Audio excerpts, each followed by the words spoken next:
Okay, so James Pitko is probably not the most gifted pool player in Georgia. But luckily, that isn't his major claim to fame. Instead, he's the first major demographer of the World Wide Web. For Jim Pitko and fellow graduate student Colleen Kehoe, who also isn't expected to turn pool into a career, have been spending a lot of time recently getting a handle on just who is moving into cyberspace and what they're doing when they get there, finding out how people are adjusting to their new life on the internet.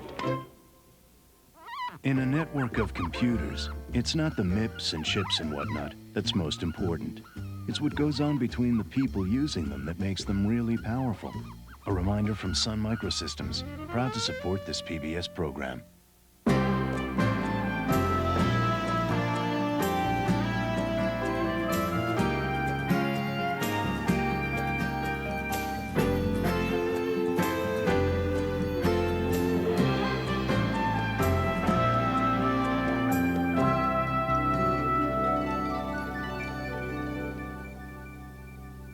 I'm Scott Simon. Every week, more and more people are moving through a new territory called the internet. Millions of people who are working, learning, visiting, or just playing there. Now, as the place gets more populated, we may wonder, what kind of people are we living online with? Well, now we're going to meet a few. These are the faces behind the computer screens. People who are painting a whole new picture of life on the internet. This week, like last week, at least another 1 million people around the world will start using the internet. 1 million new people joining a population that's already larger than most nations. There seems to be no end to it. We are suddenly looking at the largest interactive, connected community in the history of the human race, a whole new migration for at least a while each day into a virtual continent of information. And what all the advertisers, the bankers, the statisticians, the power brokers, and for that matter, just as curious normal folk want to know is, just who exactly are all these new immigrants? What do they look like? What do they do? Where do they live? What do we have in common with them? And how are we all going to change the culture and personality of the net? When it comes to the World Wide Web, it is Jim Pitko in Atlanta who has most of the answers. The typical user is in their 30s that uses computers at work as well as at home for fun. There seems to be this dual use for work and for fun. They tend to have a good amount of discretionary income, and they typically enjoy and will actively seek out the experience of being on the web and also the internet. As a doctoral student at Georgia Tech in Atlanta, Mr. Pitko was doing his PhD in something called human-computer interaction, looking into the best ways for people to communicate with computers. But there was very little data on people who were using computers for communicating. So in January of 1994, he set out as a pastime to find out who was actually using the World Wide Web. And what started as almost idle curiosity has now become the world's largest collection of web data, now being updated every 6 months by Jim Pitko and Colleen Kehoe. Sure enough, right, have this big spike in younger users over in Europe where we don't see. The information they've been gathering highlights some curious differences in trends between internet use in North America and the rest of the world. Americans, for example, are 3 times more likely to own their own computers than Europeans. There are more married people than single people online in the States, yet in Europe it's just the opposite. They've discovered lots of other little differences on either side of the Atlantic, but in one area, the international web population is moving in the same direction. Everywhere, the demographics show that women are beginning to play a larger role than ever before. Initially, when we ran our first survey, we had a 95% male population. And now we're finding more around 70. And the rate at which that is changing itself is increasing. So we're rapidly getting into a more gender-balanced population. Additionally, when we look at differences between the populations of the male versus female, the differences aren't that great. We find more differences between US users and European users than we do between male and female users. So even though there may be a little bit of an imbalance, we're not talking about any major difference between the two populations that we can see in our numbers. And this is very encouraging. It's also a fact that internet migrants aren't poor, huddled masses. In fact, according to the Atlanta research, arrivals to the internet are quite an affluent crowd. Average income of around $69,000 in the US, over $53,000 in Europe. Just what the advertisers want to hear, and they can hear it from Jim Pitko for no charge. While other pollsters scour the net and charge a healthy dollar for their findings, Pitko and Kehoe put their information about the web back on the web for free. And while they've had a couple of offers to take their work to the business community, they claim they have no ambition to commercialize the survey. I mean, that's a big part of the reason we get such a positive response from researchers and everybody is because we do it, you know, in our spare time for fun, sort of. Right, if you could call it that. Yeah. The other notion here, though, is the web is a community, and their surveys are a public service to the web community. And we never want that fundamentally to change. Part of the notion here is that if the cost of access to good information is expensive, then you're kind of crippling the adoption of this technology. And if you provide reasonable numbers for free, then you actually increase the adoption of this technology because you provide a valuable service, like we do, to the web community, for the web community. After all, they're the people who filled out the surveys. Why shouldn't they have access to this? It's their data. And if data is what you want, data is what they've got. Did you know, for instance, that there are more Americans with university degrees who use the web than Europeans? Although in Europe there are 3 times as many PhDs. Go figure. But perhaps the most important trend that Pitko and Kehoe have observed is that the character of the web population is changing. We're no longer just the geeks who hung out in computer labs. The image of the web user has been altered forever, and Jim Pitko didn't have to go through a lot of data to reach that conclusion. The first image I had was basically looking to my left in this computer lab and seeing who was there. And now I get a different notion of somebody in their household, you know, actively using the web to look at information, to see what's out there, to have fun. And it's a much more enjoyable picture. It's a picture that actually has longer-term success built into it. And it's also a picture that paints a very nice future for society and for the web.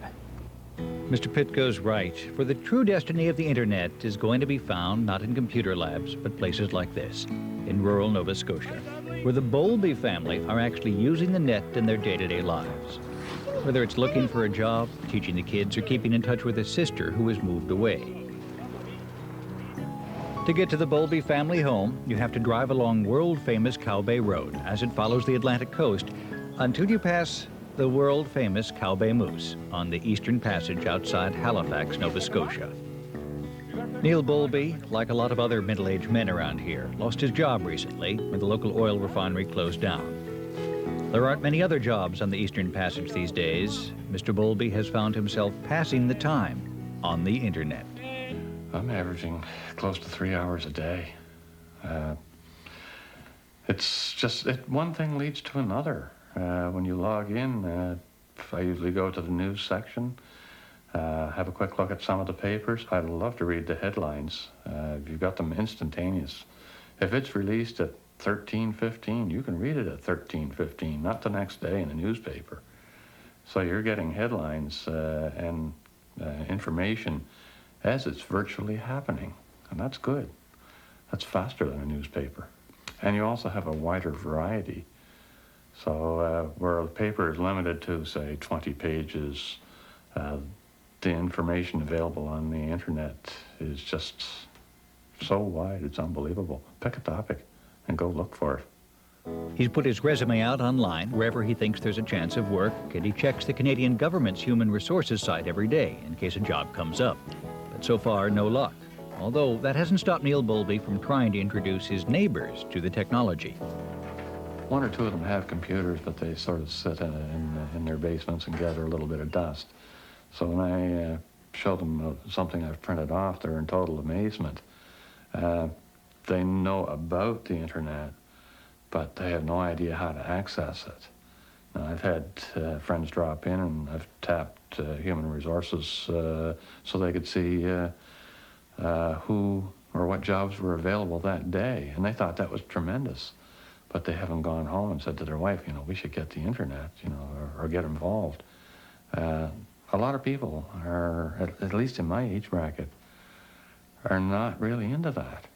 It's the younger generations, my son, my 2 daughters, and my granddaughter now. They're all computer literate, and they'll live with it.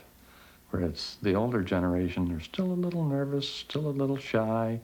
They're baffled and bewildered, and they don't have anybody to lead them. If I have a problem, I ask Terry. In what is now typical of the way the internet is being spread, Terry Bowlby brought the concept home from the office and introduced it to her father. And then both of them helped Terry's daughter, Anne-Marie, pick it up. So all of a sudden, there are 3 generations of Bowlbys on the internet. A lot of people like myself, I'm in a clerical field, but I'm on the internet. But it's introduced through work, and it's something you found valuable, so you started it at home. And I think a lot of women are doing that. They see it somewhere, or they're introduced to it somewhere outside the home, and they go and decide that's what they need at home. It says, "Hi, Anne-Marie. I just wanted to thank you for coming to my Tupperware party. Your donuts really hit the spot. I enjoyed mine very much. I also wanted to thank your mom for coming and bringing you. That was very good of her, don't you think?" We're having a lot of fun with it. Dad is using it for job searches. He's applied for a position in St. Croix. We never heard back from them, but it gave him an opportunity to apply. We also use a lot of coloring book pages for Anne-Marie. We print them off, and she has fun. It's something that we don't have to spend money on to go out and buy her a coloring book so she can have one picture. Oh, here we go. Animaniacs coming up. Mom found a group on there that is, it looks after Christmas ornaments. She has a collection in the attic, and it's a place where if she was missing one in a series, she could write to them and they could find it for her. How Terry Bowlby and her mother, and now her daughter, use the net is heartening news even beyond the Eastern Passage. On the other side of the continent, in Carlsbad, California, Susan Estrada has been fighting for years to change the gender demographics of cyberspace. Because, I'm coming from an environment where I've been involved with computers for a long time, probably longer than most sane people are, which probably explains why I'm the way I am. But moms still really, especially people my age, in that sort of 30 to 50 sort of something group in there, the baby boom age, women are really sort of still pretty content to allow their husbands to be the computer person, and not real. When I talk to people, and I tell them what I do for a living, they say, "Oh yeah, that's what my husband knows about that stuff," it just makes me nuts because I understand the power of this technology, and I understand that this is really where the future lies, and I hate to see women sort of just give that away to their husbands or their boyfriends or to any man, because it's going to be such an important factor in the long run in terms of jobs and success and all of the things that women have fought for over the last 20 years or so. Susan Estrada's net qualifications are impeccable.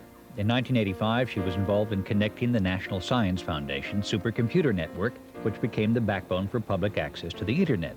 She makes her living on the net by engineering, teaching, creating, and running a business. But Susan Estrada has recognized there's the potential here for a gender catch-22, where the majority of women won't come on until there is more stuff specifically for them, and there won't be more stuff for them unless they come on and create it. I don't think there's anything you can really say to women that is going to make them use the internet. What you have to do is provide them with things to do that are of value to them.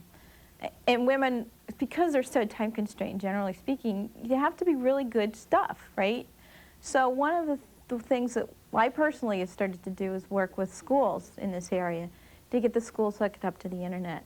And as a parent, one of the things that you become aware of very quickly is the amount of interaction that you have with the school. All these piles of papers come home, and you go through the piles of papers, and then you have to send them back. And if you want to know how your child is doing in the classroom, trying to get in touch with the teachers, practically impossible because they have a weird schedule. And as a working parent, you also have a weird schedule.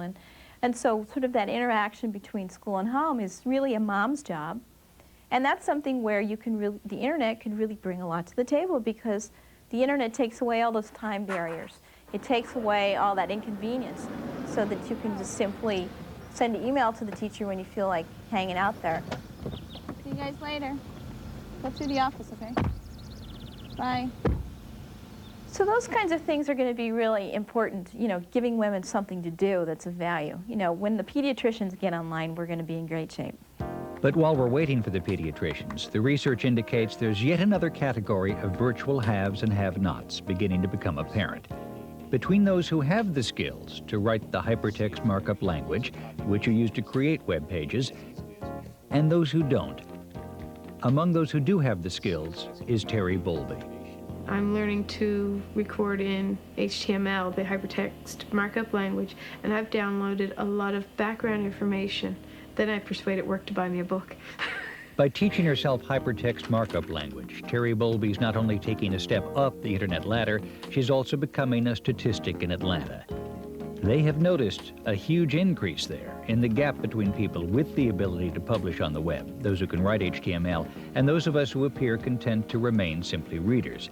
So the web is actually becoming less interactive, and web users more like viewers than participants in the programming.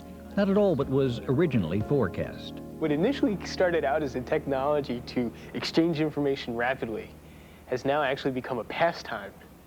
That's pretty surprising. It's definitely a different use and a different effect towards society than was initially intended.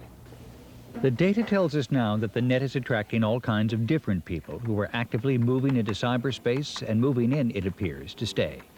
I communicate with my sister probably 3 or 4 times a week at work and at home, sending a little quick note.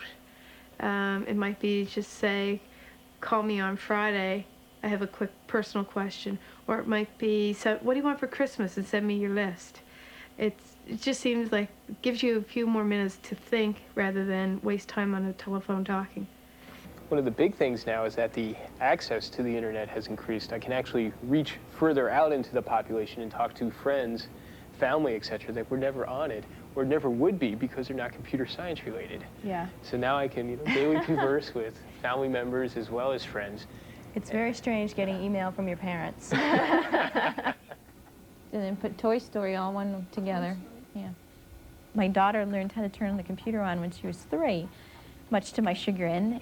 She just would get on there and do her own thing, and it was fascinating to watch her because as she was banging the keyboard to do things, she would actually find commands that would allow her, particularly in the little kid software, to do games and stuff. And I would watch her and think, wow, this is really great, because who wants to read the manual? But she was able to figure that stuff out by herself. And I think the same thing was happening with the internet, is that you get people that were just sort of banging around on there and, driving a lot of the developments that we've seen over the last 5 years in terms of, making the internet a much more friendly place to hang out. In fact, it's become such a friendly place that for many people, it's started to replace television. At least, that's what the numbers say. In Carlsbad, California, Susan Estrada runs a company that creates internet directories, the white and yellow pages of the web. She also teaches classes on net access to small businesses and has found all kinds of entrepreneurs who want to expand into cyberspace, like the lady who runs a sperm bank for dogs. The sperm bank probably is my favorite example because, I usually go around the classroom and make everybody say what they do, and this woman was sort of sitting very quietly in the back of the class and telling us what she did, and everybody kind of giggled, and it was really funny. But she did very high-end dogs, and so her clientele were numbered in about 1,000, and were all over the world, and had discovered the internet a number of years ago as a method of communicating back and forth. And so by the end of the class, she really recognized that, once you look at the demographics and the ease of use and all those sort of things, that the internet really was a very, very good way for her to reach those very focused clientele who were already online. So for small businesses whose demographics are out there already, if you know who your customers are and you know they're online, then it makes a huge amount of sense for you to be online. So among all its other achievements, the net is suddenly finding purebred daddies for purebred puppies. It's changing the way we do a lot of things. In Atlanta, they want to know how it's changing your TV habits. Question, which was, how often do you use your browser instead of watching TV, right? Mm-hmm. So let's see. We don't watch near as much TV.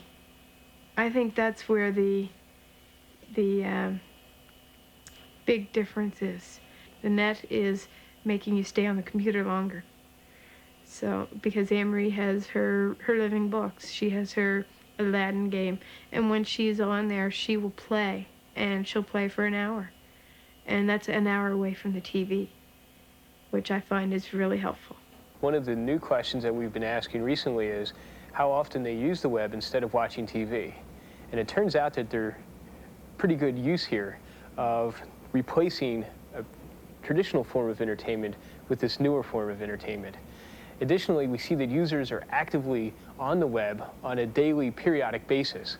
So this is very good as far as institutionalizing and internalizing the web into their daily routine. If they're on the web daily, this has a profound impact into their choices as to what they're doing and what they're not doing. The internet is really turning into a consumer trend. It's not sort of an intellectual pursuit anymore. It really is a place to hang out and have fun. And because of that, because it's turning into what I call an infotainment vehicle, a place where you can find information, but you can also be entertained at the same time. It's a way for people to talk to each other, you know, all on the phone. It really is becoming a necessity as opposed to something that just only the rich people or the smart people can have. And I think as we move forward in society, we're going to find that the internet and whatever vehicle you use to get on it, be it your TV set or a computer, is going to be very much mainstream because it's going to be the vehicle that people use to communicate. We do a lot of searches for specific things. Like we found the Dr. Seuss page, and we found the Living Books page. They're all directly related to things that Anne-Marie is interested in. And then I like country music, so I have found country music pages. And I think now that we've finished the exploratory phase, we're into the direct. We know exactly what we're looking for, so we just go and look for it. If you look at, like, for example, the Usenet news groups, I mean, there's just thousands, and they cover, like, every conceivable topic. I mean, it's not limited to actual people just interested in computers anymore. So, I mean, I read news groups about, you know, about computer things, but also about tea and horseback riding, and so there's people on those news groups who basically wouldn't have been involved with the internet in the same way. So the research indicates that the net is well on its way to gaining general public acceptance. And internet veterans, like all travelers who've been struggling in the virtual wilderness for what seems a lifetime, now have trouble actually believing they finally arrived. I think the biggest surprise that I've had personally was just how fast it turned into mainstream, because I feel like, you know, the TV evangelist, I've been talking about this stuff for forever, you know, and you know, 5 years ago you'd go into a crowd of people and you'd stand up and you'd say internet, and they'd all look at you like, what was that? And then trying to explain what it was, you'd say, well, it's kind of like an online service like CompuServe, but it's not CompuServe, and here's the difference. And it was so weird to most people. And all of a sudden, it's not weird anymore. You know, it's like everybody, well, not everybody's heard of it, but so many people have heard of it that it's just, you know, I still feel like I have to explain what it is, but I don't have to do that anymore. And to me, that's the part that's sort of stunning. My mother, who's 74, doesn't understand anything about computers, and she knows that my sister, who's a school teacher, wants to go on the net. And she's decided at 74 that she wants to buy her a modem. So she doesn't know what it's all about, but our daughter in Toronto has actually picked it up for her, and we'll be bringing it down in a couple of weeks' time. The demographics of the internet are important, not because they give us the numbers, but because they give us pictures of people. And it's only through learning from the changing habits of people that we'll be able to trace web development, not just in mass, but in usage. For as more people join the communities of cyberspace, the more important it will be to know what type of neighborhood they're moving into and what it is the net can provide. Only then will we know that the migration from the real to the virtual world was worth the journey, worth the adventure to go and find life on the internet. If you'd like to take a closer look at your fellow Internauts, you might start here. The Internet Business Group is a good place to get statistics and link up with Internet researchers. You can check out a list of the 50 U.S. cities that have the most registered domains. Domain is a unique name that identifies a neighborhood on the Internet. Major Internet trends are important, but a little trivia can be fun too. The Internet Index is a collection of odd facts and figures. In December of 1993, there were 18 coffee houses online in San Francisco. In 1995, the number of former Venezuelan presidents under house arrest and using the internet was 1. Of course, there are more mainstream facts here as well. How many people surfed the net in the past 3 months, or the number of new sites added per day. Susan Estrada, who was in the show, is on the board of trustees for the Internet Society. This is the Internet Society website. You might want to take a spin on this global map to find out exactly which countries have access to the internet. And of course, we hope you'll stop by our site. It contains links to everything you've seen and a whole lot more. If you have access to the World Wide Web, here's how to find us. http://www.pbs.org. Until next time, I'm Scott Simon. In a network of computers, it's not the MIPS and chips and whatnot that's most important. It's what goes on between the people using them that makes them really powerful. A reminder from Sun Microsystems, proud to support this PBS program.